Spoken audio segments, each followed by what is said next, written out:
na-diagnose ko nasopharynx cancer and stage 2. Then medical procedure nga gikuhan sa akong doktor at that time started sa August to October, mga 33 sessions sa radiation. So from August to October kay usay mag-backdown ng machine, mao to na complete ang 33 sessions. And then after that gi-examine ilang gitanaw, gilili nila through endoscopy, and then na-notice nila nga naagyapon by January mag-schedule na sa another procedure which is chemotherapy. I have to spend 6 days every month in the hospital, continuous akong chemotherapy from Monday to Saturday. Then next month na po ingon na until nahuman siya sa June. Then after that ili na po itanaw na po ilang nakita dito nga murag naa pa man. Then unfortunately sa mga months sa October dunay mga manghubag akong naong, akong throat murag ni huot, dili ko kalamoy. I was thinking that is the end. Kay katong sa ka-doktor ningon man siya nga kung if ever I will survive sa December, magplano na sad mig another procedure which is more or less mga chemo gyapon ba. So ni-effect na pagka-later after sa chemo, nagdungan na sila effect ang katong sa radiation ba nga kung salivary glands nawala, wala ko ilaway, maglisod ko kaon mo to nga naniwang gagmay, plus the effect sa mga side effects sa chemo nga matambal. Imagine good continuous 6 days hospital every month, kinita ng ugat ini itom na guni sa kumbukton ato gyud nga kwentahon siya without the aid of PCSO. Dako gyud siya nga amount. Then pagkahitabo atong nang hubag akong naong, dili ko kaswalog food. Usa ka kauban naman sa Couples for Christ nagsuggest nga, Brad, i-try na to ang Duke Alternativo dito pas Bulwa. Ingko di na ko ka-drive sa kong sakyanan kay week na kay ko ingon itong saan ako kauban ako lang drive ato dito sa Bulwa. Si Pius na turong si Doxolin pa ito mao to niya iya kong kuha na tong 7 days nga cleansing ba i-introduce niya sa ako. Then start na kong inom pag-ulis balay, abisan pagali pa dito pas clinic niya. Tapos balay nag-inom na sa ko mga kauli may mga kay buntag mi dito naatol mo sa tug Sabado. Pagka mga alas 2 nakaswalo naman ko mo tong kung indot nila mo to pasalamat us Ginoo nga kalamoy na ko continuous mo itong continuous na mo ang mga tanan na once so good for 7 days. Then after ato pa nakita mo na kung medyo naulian yun kanilaging nature tao nga gusto dito mukaog lami mukaong dito nagkaon sa ko sa mga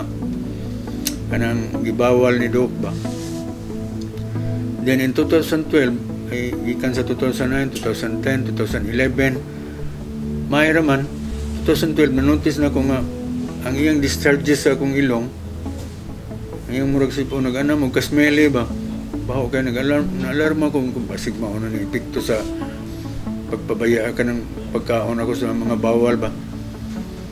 Anto di grabe gito sa baho na yung kayo sa akong wife makanotice na sa akong kaistorya kanotice na lately before aning rejuvenation nag-decide na yun akong wife na balik ta dito palit daghang kayong tambal dito sa center tutang Maribik sa clinic o itong ningad to mi palit sad mi take na ko pero pag bisita na ko sa clinic si Maribik di doon na siya intention nga ako sa ipadaan niya din sa Cagayan de Oro lipay kasi iya rin introduce ako niya akong wife na sa interesado sa siya, sige, kay dili lang siguro kuno kaning physical mo ato ngayon na pamsay kanang mind o spirituality, sige ato ka emotional stress. Labi na tong mga panahon nga na-confine ko hospital every month nga dili sad mabiyaan ni Mrs. ang balay. Doon na galing mga mostly sa during sa confine ko sa hospital, kami rag yung duha ug mauli siya sa balay, mauli siya hantun magbuntag, wanay masayan ako, gi-interest na lang sa nurse tawag na lang sa nurse, wa ko'y kauban mo ng mga emotional stress usay ba nga ikaw kakita kasi mong kondisyon nga na nagtusok dihang tambal nga ikaw rang usa sa room, wa kay kauban kay ang akong wife to asa dito nagatiman sa balay, pait jud kayo na. Siyempre ang atong manunahan kung kaunaw na tag-cancer, labi na wala pa ta ka ibaw nga naaday sa mga tambal kay nga atong pirmi mahibawan sa mga information sa mga newspaper kung iso jud kay cancer, it will cost you your life. Sa ako ang na-experience from 2008 hangtod karon, grateful na kay ko through Duke Alternatibo nga nakasagang sa nako 2009 nga na-extend. Lipay na kay ko kay ang mga most likely ang mga kauban ako during the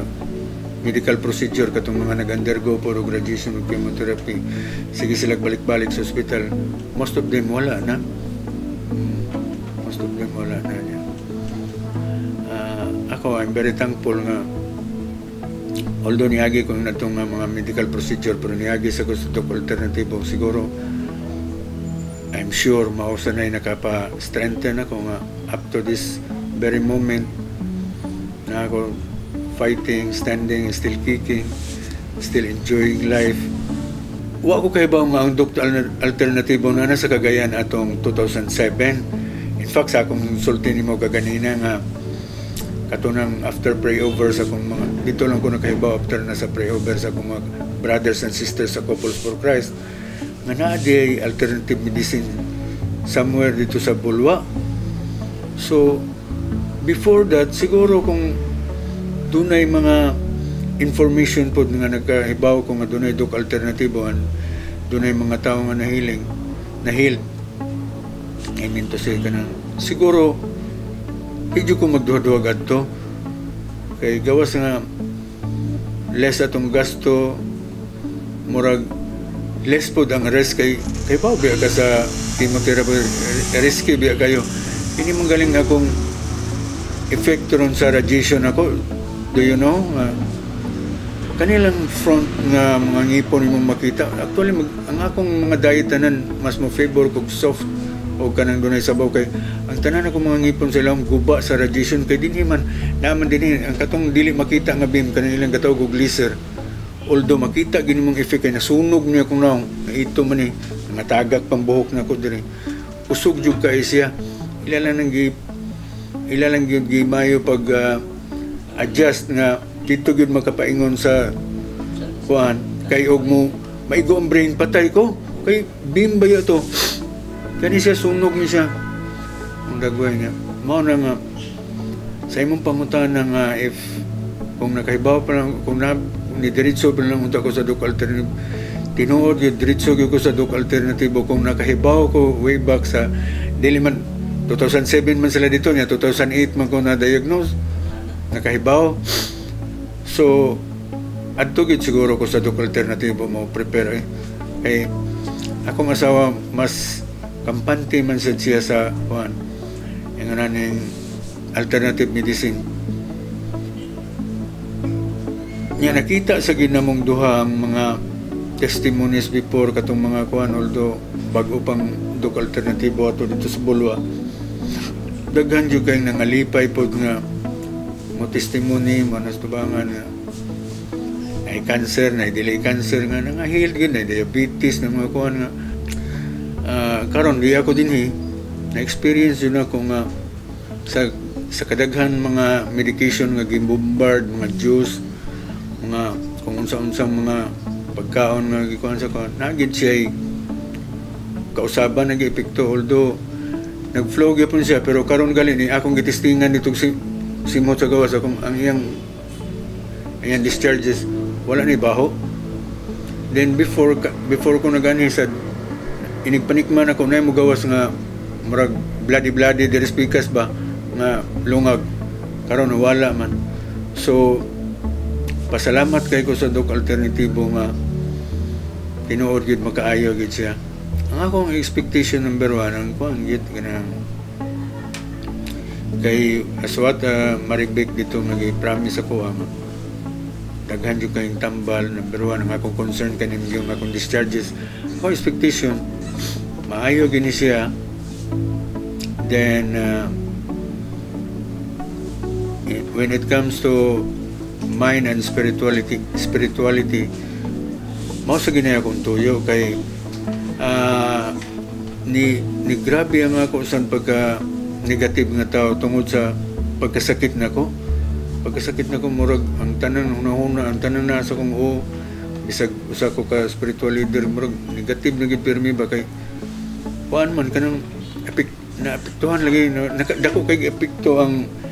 kaning akong sakit sa akong kuan man ang almost every now and then ang akong manunan negative mo ni presentar sa ko murag negative nalipay ko nga nakaabot ko din sa Digos minani nga rejuvenation program dako kay nakatabang kay para mausab akong mindset kay the more data mag negative na ay mga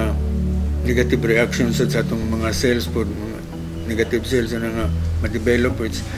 I know maka-trigger po sa atong balatian mo na nga dinhin ako nasabtan sa think positive sa akong mga nabasa sa akong mga natunan kanya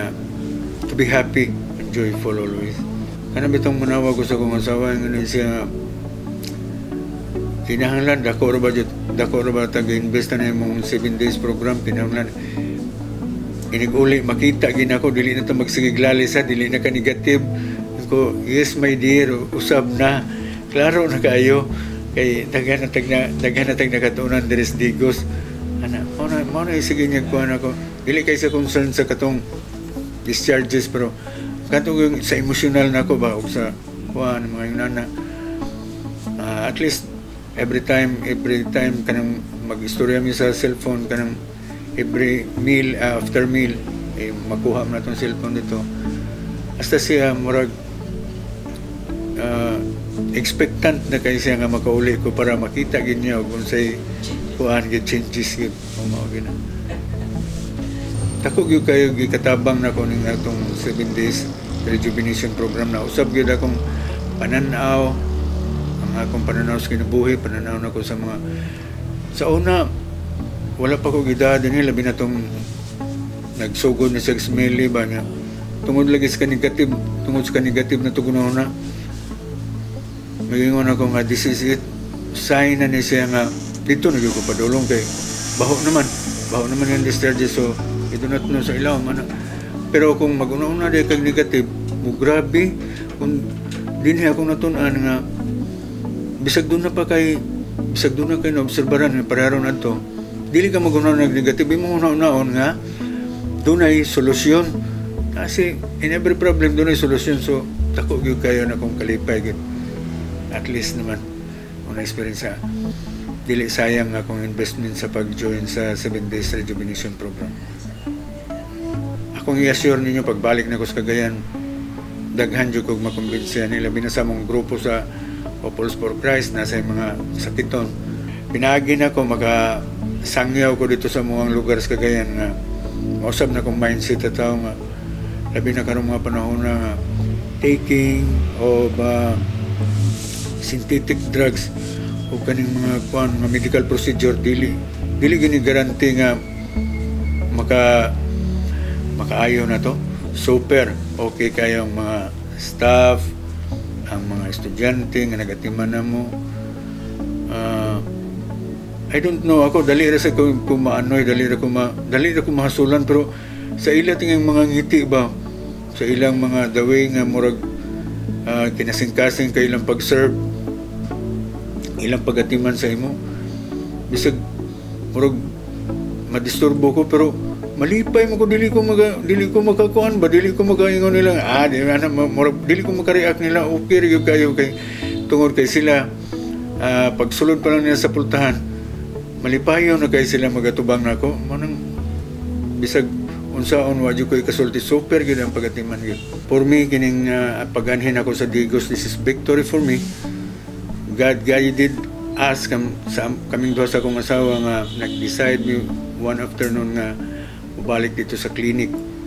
So sa akong ikasulti sa mga tao nga napay mga pagduha sa dok alternatibo, ako naka-experience ko since 2009 ug karon balik na sad ko, maka ayaw gid sa atong mga balatian kung musubay lang gid sa tanan nilang mga procedures gid sa ilang mga tanang mga pamatakaran. Ako si Jerry Villanueva, taga Cagayan de Oro. I'm 54 years old. I'm an officer of the Bureau of Fire Protection, but I retired last December 2012. And now, businessman ko karon.